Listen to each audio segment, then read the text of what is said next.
The morning sun rose over the crystal cities of Kepler 4, 42b, just like it had for the past 1,000 years.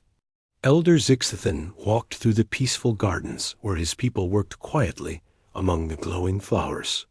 The Veltharians had built a perfect world where no one fought and no one suffered. Their tall blue bodies moved with grace as they tended to their beautiful planet. Zixithan smiled as he watched the young ones playing near the singing fountains. His people had learned long ago that war was foolish. They had changed themselves over many generations to remove all anger and hate from their hearts. Now they lived in complete peace, using their advanced minds to create wonders that other species could barely imagine. The alarm came without warning. A harsh sound that had not been heard for centuries split the air across every city on the planet. Zixithan felt his heart stop as he looked up at the sky. Dark ships were falling through the clouds like deadly rain. Ships he had only heard about. In the old stories his grandfather used to tell. The Krovac Empire had found them. The first blast hit the northern city of Veltara. The entire settlement vanished in a ball of fire, so bright it could be seen from space. Zixithan watched in horror as more beams lanced down from the sky. His people ran in panic, but they had nowhere to hide. The Krovacs had come to kill every living thing on their world. Zixithan rushed to the emergency command center deep underground. His hands shook as he activated systems that had not been used for 1,000 years. The screens showed him the terrible truth. Over 200 Krovac warships filled the space around his planet. They were systematically destroying every city, every town, every farm. The communication officer, a young female named Silandra, turned to him with tears in her large eyes. "Elder, they are not trying to capture us. They are trying to kill us all." Zixithan knew she was right. The Krovacs were famous throughout the galaxy for their cruelty. They did not take prisoners or slaves. They simply wiped out entire species and took their worlds. His peaceful people had no weapons and no way to fight back. "Send out the emergency signal," he commanded. "Contact every species in the galaxy. Tell them we need help." Silandra's fingers flew over the controls. The message went out on every frequency, reaching every known civilization in the galaxy. It was simple and desperate. "This is Elder Zixithan of the Veltharian people on Kepler 442b. We are under attack by the Krovac Empire. Our people are dying. Our children are dying. Please, someone help us. We offer all our knowledge, all our resources, anything for salvation." The first response came from the Altarian Federation within an hour. Ambassador Kelter appeared on the screen with his perfect silver face showing polite concern. "We deeply regret your situation, Elder Zixithan. However, our non-interference protocols prevent us from taking military action in conflicts between other species. We wish you the best of luck." The screen went dark. Zixithan stared at it in disbelief. The Altarians had the most powerful fleet in the galaxy, but they would not help. More responses came in over the next few hours. The Centaurian Alliance expressed their deep sympathy, but could only offer medical aid after the conflict ended. The Andromedan Council suggested that perhaps diplomatic negotiations with the Krovacs might resolve the situation peacefully. The Tau Ceti Union was sorry, but they were too far away to provide assistance. Each rejection felt like a knife in Zixithan's heart. Above them, the bombardment continued. Half of his people were already dead, and the killing was getting worse. The Krovacs had landed ground forces and were hunting down survivors with terrible efficiency. Young Velkoth ran into the command center, covered in dust and blood. "Elder, they found the shelter in Mortai. They killed everyone inside, even the babies. They are not taking prisoners at all." Zixithan closed his eyes and felt something he had thought his people had lost forever: anger, pure burning rage at the injustice of it all. His people had done nothing wrong. They had lived in peace and hurt no one. Yet they were being slaughtered like animals, while the galaxy's great powers sent polite excuses. Then a new signal came in. It was from a distant part of the galaxy that most species consider backward and primitive. The signal was rough and filled with static, but the voice was clear and strong. "This is Captain Jake Morrison of the Earth Defense Force ship USS Vengeance. We received your distress call. We are coming to help you." "Hold on." Silandra looked confused. "Elder, who are the humans? I do not have much information about them in our databases." Zixthan searched through their records. The humans were a young species from a small blue world called Earth. Most of the galaxy considered them primitive warmongers, who had only recently developed space travel. They were known for their violence and their refusal to evolve beyond their aggressive nature. "But Elder," Velkoth said, "they are so far away, and they have such small ships. How can they help us against the entire Krarvek fleet?" Before Zixthan could answer, Captain Morrison's voice came through the speakers again. "Elder Zixthan, this is Morrison.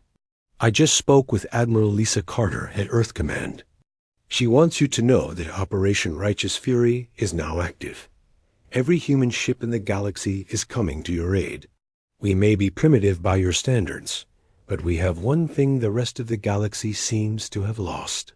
We still know how to get properly angry when innocent people are being murdered." Another explosion shook the underground shelter. The lights flickered and dust fell from the ceiling. Zixthan looked around at his remaining people huddled in terror. Most of the galaxy's advanced civilizations had abandoned them to die. Only the species everyone called primitive had answered their call for help. "How long until you arrive?" Zixthan asked. 72 hours, Morrison replied. "I know that seems like forever right now, but Admiral Carter is moving heaven and earth to get every available ship to your location. Hold out, Elder. Help is coming." The communication ended, and the shelter fell silent, except for the distant sound of explosions. Zixthan looked at his people and tried to find hope. The humans were coming, but would they be strong enough to face the mighty Korvac Empire?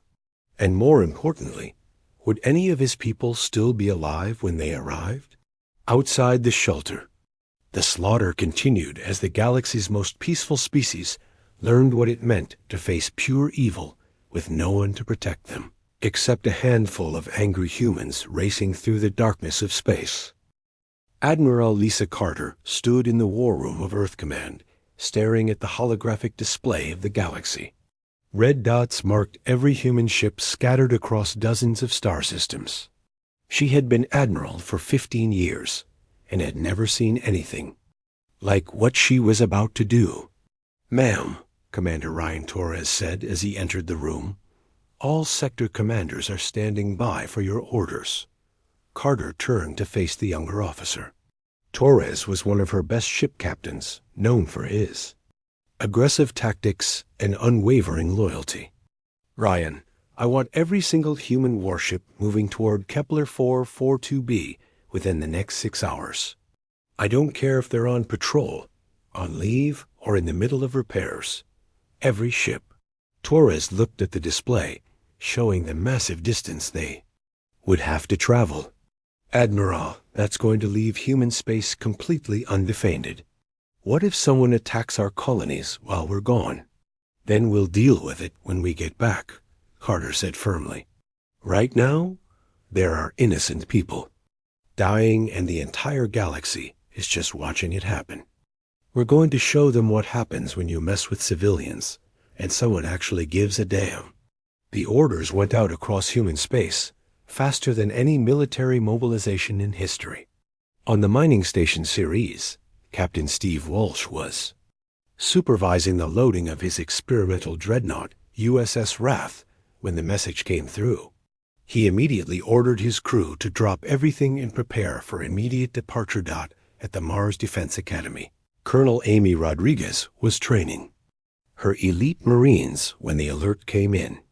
She looked at her soldiers, men and women who had volunteered for the most dangerous missions the military could offer. "Pack your gear," she told them. "We're going to war." Lieutenant Dan Murphy was on shore leave visiting his family on Luna. When his communicator buzzed, he kissed his wife and daughter goodbye and was back at his fighter squadron within an hour. His pilots didn't ask questions when he told them to prep for combat. They could see the look in his eyes. Dr. Helen Brooks was in her laboratory studying alien cultures when Admiral Carter called her personally. "Helen, I need you to help me understand something. Why is every other species in the galaxy just sitting there while innocent people get slaughtered?" Brooks had spent her entire career studying how different species evolved and developed. She understood better than most why humans were different from everyone else. "Lisa, every major species in the galaxy has evolved past what they call primitive emotions, like anger and aggression. They see these feelings as barbaric relics from their violent past. And us?" Carter asked. "We never lost our capacity for righteous fury," Brooks explained. "When we see injustice, especially against the innocent, something deep and primal wakes up inside us. Other species eliminated that response through genetic engineering or cultural evolution. We kept it because sometimes the universe needs someone willing to fight for what's right." Carter nodded grimly. "Then today, the universe gets what it needs." The mobilization continued around the clock. Ships that had been scattered across human territory began converging on the rally point near Alpha Centauri. The fleet that assembled was the largest in human history. Battleships, cruisers, destroyers, fighters, and support vessels all gathered together with one purpose. Ambassador Kelter of the Altarian Federation contacted Carter directly as the human fleet prepared to depart. His perfect silver face appeared on her screen with an expression of concern. "Admiral Carter, surely you do not intend to engage in such barbaric warfare. Military action of this scale will destabilize the entire sector." Carter looked at the alien diplomat with barely contained contempt. "Let me make something clear, Ambassador. While you and your people debate protocols and worry about stability, innocent children are being murdered. So yes, we intend to engage in what you call barbaric warfare. In fact, we're going to show the Korvax exactly why humans are the only species in this galaxy that still knows how to be properly angry." "But the diplomatic implications," Kelter protested. "There must be a peaceful solution." "The peaceful solution was for someone to help them before half their population got wiped out," Carter replied coldly. "Since nobody else seems interested in doing that job, we'll handle it ourselves." She cut the transmission before the ambassador could respond. Similar calls came in from other species, all expressing concern about human military action. None of them offered to help. On the bridge of the USS Vengeance, Captain Jake Morrison watched as more ships arrived at the rally point every hour. The sight filled him with pride and determination. When the call for help had come in, humanity had not hesitated for even a moment. Morrison had served in the Earth Defense Force for 20 years. He had seen pirates, raiders, and various alien threats. But he had never seen anything like what the reports from Kepler 442b described. An entire peaceful civilization being systematically exterminated just because they couldn't fight back. "Captain," his communications officer, Lieutenant Sarah Kim, reported, "We're receiving another transmission from Elder Zixathan, the Veltharian." Leader appeared on screen, looking exhausted and desperate. His blue skin was pale, and his large eyes showed the strain of watching his people die. "Captain Morrison, the bombardment is getting worse. They have started executing civilians in the streets. How much longer?"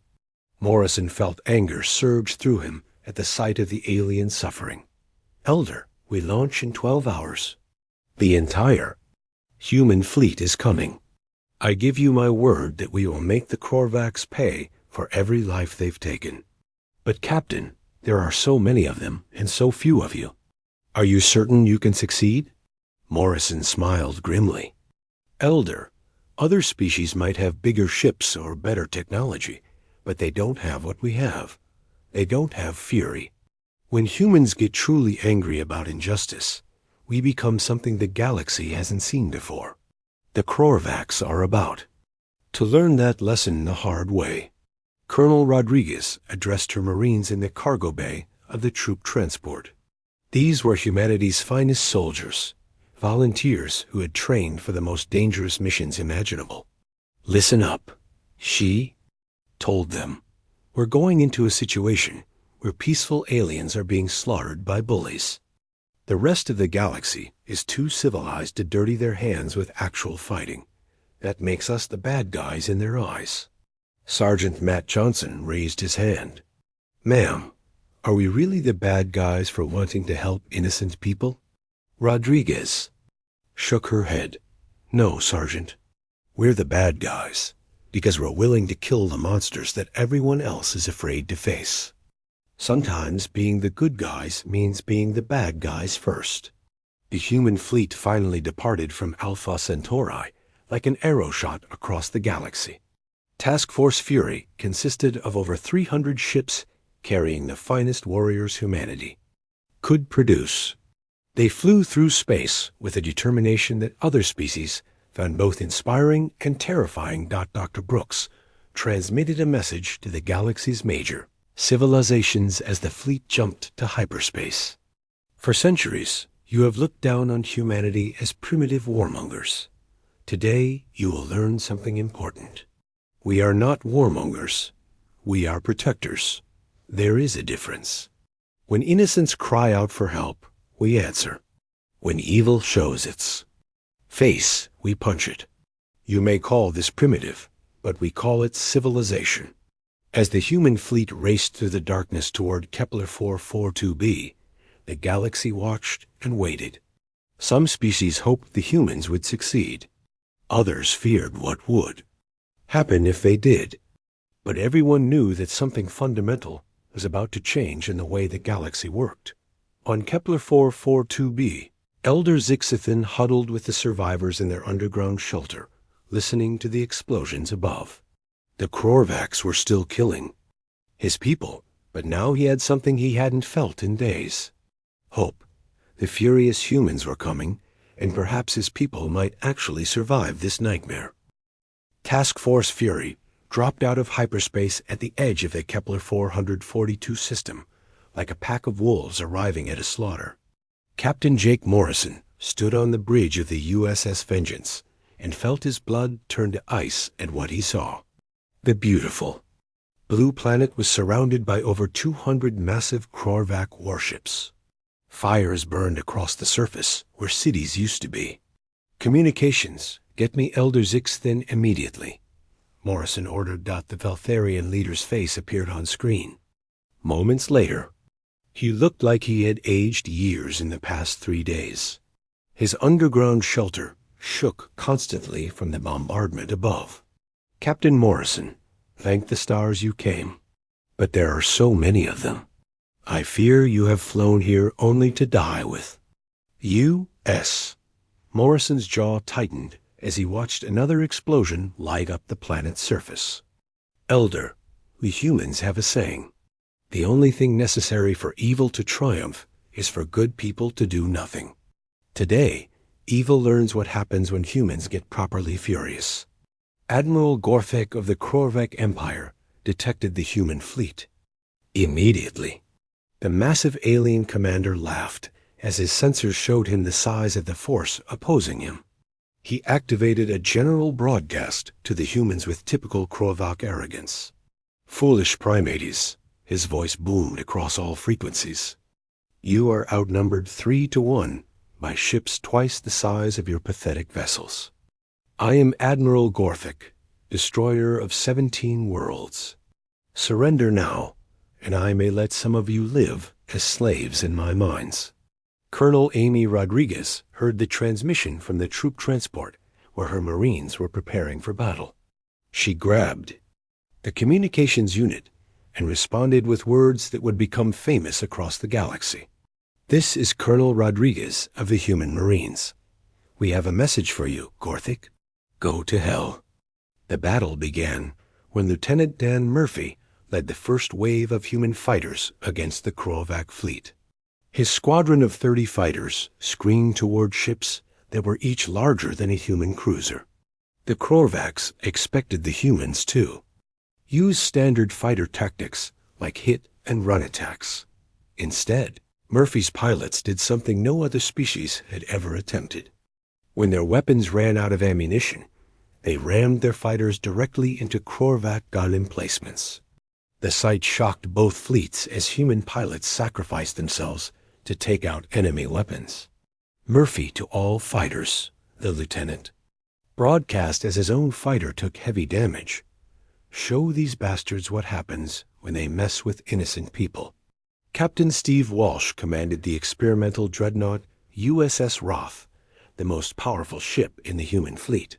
When he saw the enemy flagship, a massive vessel bristling with weapons, he made a decision that horrified every military expert watching from other species. "All power to forward shields and weapons," Walsh ordered his crew. "We're going straight at their command ship." His chief engineer looked at him in shock. "Captain, that's suicide. Their flagship outguns us 5-1. Walsh smiled grimly as he watched his weapons charge to maximum power. "Chief, sometimes you have to be willing to die to protect what matters. Today is one of those days." The USS Wrath charged directly at the Krovac flagship while overloading its reactor to triple its firepower. The maneuver was considered impossible by every other species' military doctrine. Ships simply didn't sacrifice themselves in direct assaults against superior forces, but humans did. Commander Ryan Torres led a group of destroyers in what the humans called a berserker run. When his ship USS Retribution took critical damage, he didn't retreat. Instead, he ordered his crew to abandon ship while he piloted the vessel directly into a cluster of Krovac cruisers. "This is for every innocent life you took," Torres broadcast as his ship exploded, taking 3 enemy vessels with it. The Krovacs had never faced an enemy like this. In their experience, when ships took heavy damage, they withdrew to safety. When crews faced superior numbers, they surrendered. When commanders lost the tactical advantage, they negotiated. Humans did none of these things. They fought with a savage determination that seemed to grow stronger as the battle became more desperate. When their ships were damaged, they used them as weapons. When they were outnumbered, they attacked anyway. When they faced certain death, they charged forward screaming battle cries. Admiral Gorthic watched in growing alarm as his superior fleet began taking massive casualties. The human ships were smaller and weaker, but they fought like creatures possessed. He had never seen tactics like these in his 300 years of conquest. "How are they doing this?" he demanded of his tactical officer. "They should have retreated." By now, the officer studied his displays with confusion. "Admiral, they appear to be using damaged ships as guided missiles. They are also conducting boarding actions against vessels 3 times their size. Our crews are reporting that human Marines fight with such ferocity that our warriors are actually retreating." This was true. Colonel Rodriguez had led boarding parties onto Krovac ships, and the galaxy witnessed something unprecedented. The Krovacs, known throughout space for their brutality and courage in battle, were actually falling back in fear from human Marines. Sergeant Matt Johnson kicked down the door to a Krovac command center with 3 other Marines behind him. The alien warriors inside were twice his size and heavily armed. But when they saw the look in his eyes, several of them actually backed away. "For the children of Kepler 442b, Johnson shouted as he and his team opened fire. The tide of battle turned when Lieutenant Sarah Kim, whose fighter had been badly damaged in the initial assault, made a decision that would be remembered forever. Her engine was failing, and her weapons were offline, but she could see the Krovac command carrier directing the fleet's operations. "This is Lieutenant Kim to all human forces. she broadcast on an open channel. "This is for every innocent life. They took, you bastards." She rammed her crippled fighter directly into the command carrier's bridge at full speed. The explosion could be seen from across the solar system as the massive alien ship lost control and began spinning helplessly through space. Captain Morrison felt tears in his eyes as he watched the young pilot's sacrifice. "All ships, concentrate. Fire on that command carrier. Make her sacrifice count." The combined firepower of the human fleet struck the disabled Korvac vessel like the hammer of an angry god. The ship that had coordinated the slaughter of millions of innocent Veltharians exploded in a ball of fire that lit up the entire system. Admiral Gorthic's flagship was next. Captain Walsh's suicidal assault had damaged it severely, and now the rest of the human fleet moved in for the kill. The massive Korvac vessel tried to retreat, but human ships surrounded it like wolves, bringing down a wounded beast. "For the Veltharians," Morrison said quietly as he gave the order to fire. The flagship died under concentrated human fire, taking Admiral Gorthic and his command staff with it. The remaining Korvac forces, leaderless and demoralized by the ferocity of human tactics, began to retreat in confusion. But the humans weren't finished. They pursued the fleeing Korvac ships with relentless determination, destroying as many as possible before the survivors could escape to hyperspace. On the surface of Kepler 442b, Elder Zixithan emerged from his shelter to see human dropships landing around the remaining Veltharian settlements. Marines poured out to protect the survivors and hunt down Korvac ground forces. When Sergeant Johnson found the Elder standing among the ruins of his city, the old Veltharian asked the question that would haunt him forever. "Why? Why did you come when no one else would? What do you gain from this sacrifice?"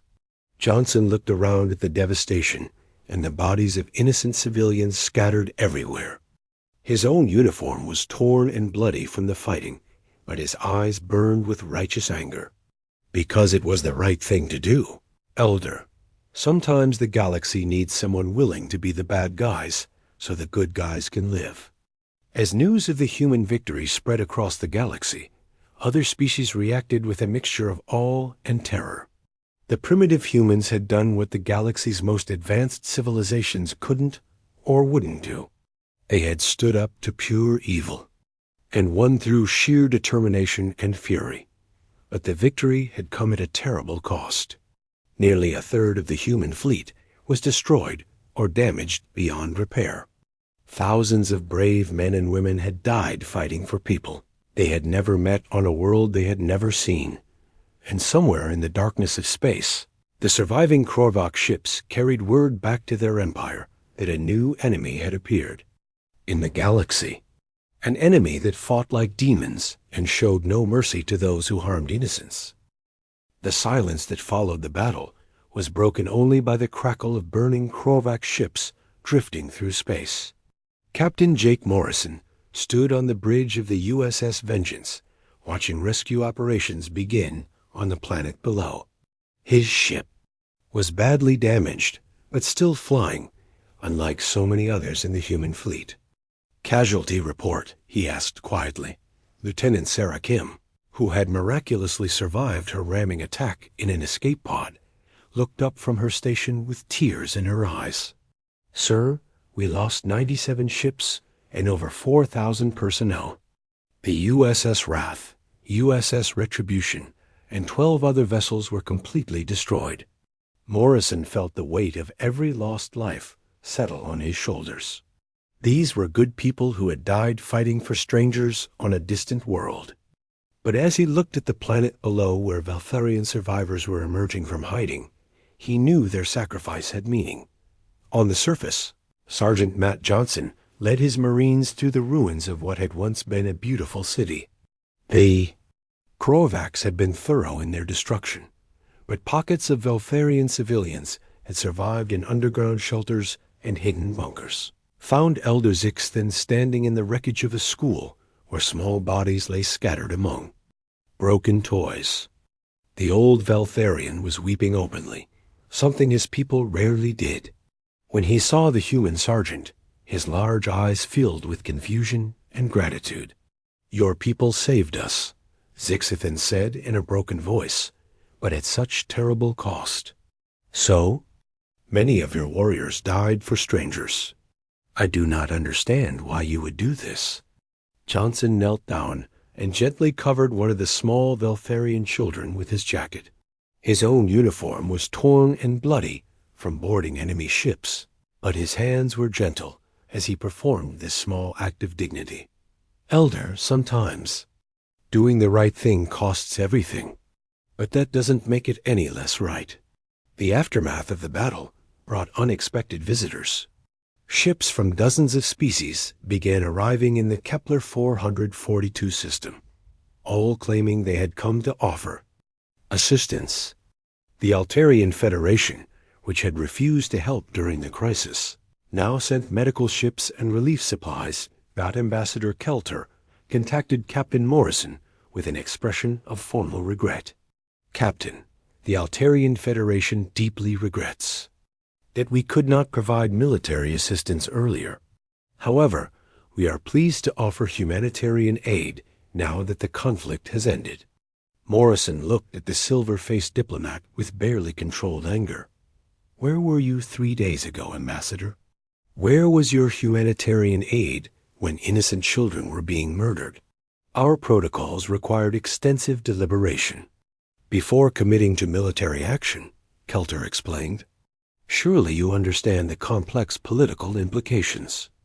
"What I understand," Morrison replied coldly, "is that while you were deliberating, thousands of innocent people died.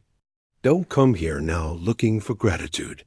The Andromedan Council sent a delegation led by Councillor Plexon, who had previously suggested diplomatic negotiations with the Krovax. He arrived with great ceremony aboard a massive diplomatic vessel, ready to take credit for the peaceful resolution.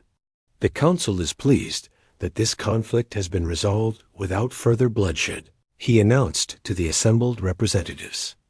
"This shows the wisdom of patience and careful consideration." Colonel Amy Rodriguez, still covered in alien blood from the boarding actions, stood up during the Council's speech. "Counselor, the only thing your patience accomplished was giving the Korvax more time to murder civilians. The conflict was resolved by humans who were willing to fight and die for what was right." The counselor looked uncomfortable at her directness. "Colonel, surely you understand that military action should always be a last resort." "It was a last resort," Rodriguez replied. "You made it a last resort by refusing to help when help was needed most." Dr. Helen Brooks arrived on a medical ship to study the aftermath and help with relief efforts. She found herself constantly explaining human behavior to confused alien observers who couldn't understand why humans had acted so decisively. "Your species fascinates us, Dr. Brooks," said Professor Yin Tal of the Centaurian Institute. "Why did humans respond so aggressively when more advanced species counseled caution?" Brooks looked out at the human Marines, sharing their rations with hungry Veltharian children. "Professor, we call it righteous fury. When we see genuine injustice, especially against those who cannot defend themselves, something primal awakens in us. Other species evolved past this response, but we kept it because sometimes the universe needs protectors who aren't afraid to get their hands dirty." "But surely such primitive emotions are counterproductive in a civilized galaxy," Professor insisted. "Tell that to the Veltharian children who are still alive because of those primitive emotions," Brooks replied. The galaxy began to react to news of the human victory with a mixture of awe and fear. Species that had dismissed humans as backward warmongers suddenly found themselves reconsidering their opinions. The humans had accomplished something none of them could do. They had stood up to pure evil and won. But this new respect came with suspicion. Several species began quietly discussing the implications of humanity's military capabilities. If humans could defeat a Korvek fleet through sheer determination, what did that mean for galactic stability? Elder Zixithan called together the remaining leaders of his people in the ruins of their capital city. Human engineers were already helping to rebuild, working alongside Veltharian technicians with no thought of payment or reward. My friends, Zixithan addressed his people. We must face a difficult truth. We believed that evolving beyond violence made us civilized. But when evil came for us, our civilization meant nothing. We could not protect our children or defend our homes. An elderly Veltharian named Morthan spoke up. Elder, are you saying we should become warriors like the humans? No, Zixithan replied, watching human medics treating Veltharian wounded. With the same care they gave their own injured. I am saying we should learn from them. They have not evolved beyond their capacity for righteous anger, and because of that, they were willing to fight for strangers. Perhaps true civilization is not the absence of the warrior spirit, but knowing when to unleash it in defense of others. Captain Morrison received a communication from Admiral Lisa Carter back on Earth. Her face on the screen showed both pride and concern. Jake, the entire galaxy is talking about what you did out there. But I'm getting reports that some species are forming defensive alliances against us. They're scared. Scared of what, Admiral? That we might actually stand up to bullies? Scared that we've upset the balance they've maintained for centuries, Carter replied. They're comfortable with a galaxy where evil exists but stays in its own corner. We've shown them that evil can be confronted and defeated. Morrison looked out at the planet where Veltharian and human children were now playing together in the refugee camps. Maybe it's time the galaxy learned that lesson. The most significant moment came when Elder Zixithan made a formal address to the Galactic Council. Standing before representatives of hundreds of species, with Admiral Carter beside him as humanity's representative, he spoke words that would change everything. Honored delegates, 3 days ago my people sent out a desperate call for help. We offered everything we had in exchange for salvation. Every major power in this galaxy had the ability to help us, but only one species answered our call. The humans came not for reward or political gain, but because it was right. He paused, as murmurs rippled through the assembly. You have called humans primitive for retaining their capacity for violence.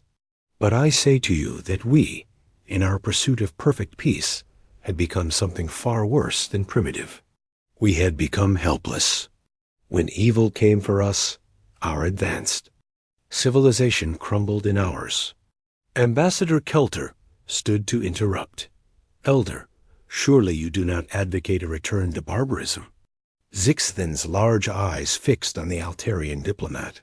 Ambassador, your people watched children die and called it wisdom. The humans stopped children from dying, and you call it barbarism. Perhaps it is time to reconsider which of us is truly civilized. The speech sent shockwaves through the galactic community.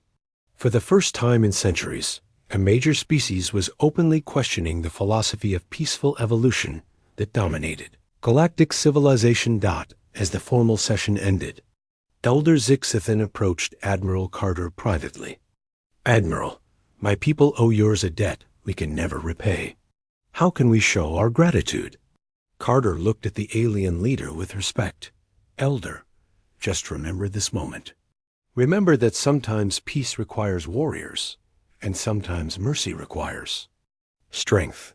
If you can help other species learn that lesson, it will be payment enough.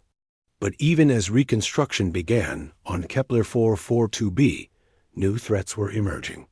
The surviving Krovak ships had reached their home territory, and the Empire was mobilizing for revenge. More immediately concerning, several galactic powers were secretly meeting to discuss the human problem.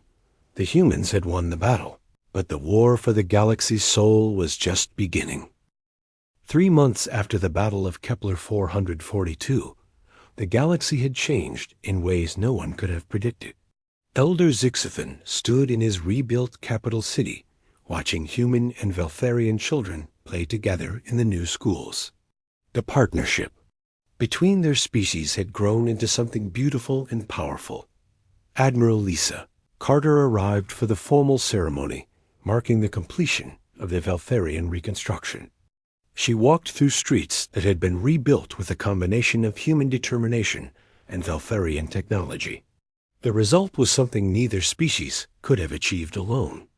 Admiral Zixthan greeted her at the ceremony platform. "Your people continue to amaze us." Captain Morrison's engineers refused all payment for their work here. Carter smiled as she watched Jake Morrison directing the final installation of a memorial for the human crews lost in the battle. "Elder, humans don't fight for profit. We fight because some things are worth fighting for." The memorial bore the names of every human who had died defending Kepler 442b, including Captain Steve Walsh of the USS Raff and Commander Ryan Torres of the USS Retribution. Below the names was a simple inscription in both human and Veltharian languages. They answered the call when no one else would. Dr. Helen Brooks had established a joint research facility where human tactical innovation combined with Veltharian scientific advancement. The results were revolutionary. Defensive technologies that could protect peaceful species without requiring them to become warriors themselves. The Veltharians have shared gravitational manipulation technology that makes our ships faster and more maneuverable, Brooks explained to Admiral Carter. In return, we've taught them strategic thinking and defensive tactics. But not everyone in the galaxy was pleased with these developments.